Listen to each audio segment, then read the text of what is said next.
ख्वाब में दरवाज़ा देखने की ताबीर। बिस्मिल्लाहिर्रहमानिर्रहीम। अस्सलाम वालेकुम वरहमतुल्लाहि वबरकातुहू। क्या आपने कभी ख्वाब में दरवाज़ा देखा है? इस्लामी तबीरात में दरवाज़ा ज़िंदगी में नए रास्ते, मौके और तब्दीलियों की अलामत है, लेकिन इसका मतलब इस बात पर मुनहसर है कि वो दरवाज़ा खुला था, बंद था, टूटा हुआ था या नया था।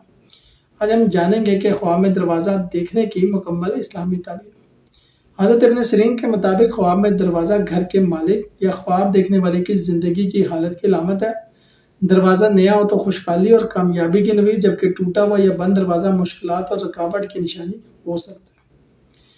मुख्तलिफ सूरतों की ताबीर। नया और खूबसूरत दरवाज़ा देखना ये तरक्की, खुशखबरी और ज़िंदगी में नई शुरुआत की अलामत है।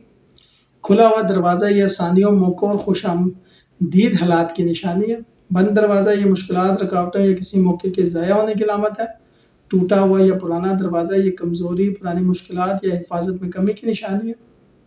दरवाज़ा बंद देखना ये ज़िंदगी के नए मराहिल में दाखिल होने, रिहाइश या हालात की तब्दीली का इशारा है, और दरवाज़े से गुजरना ये ज़िंदगी में किसी बड़े मौके या कामयाबी के करीब पहुँचने की अलामत हो सकता है।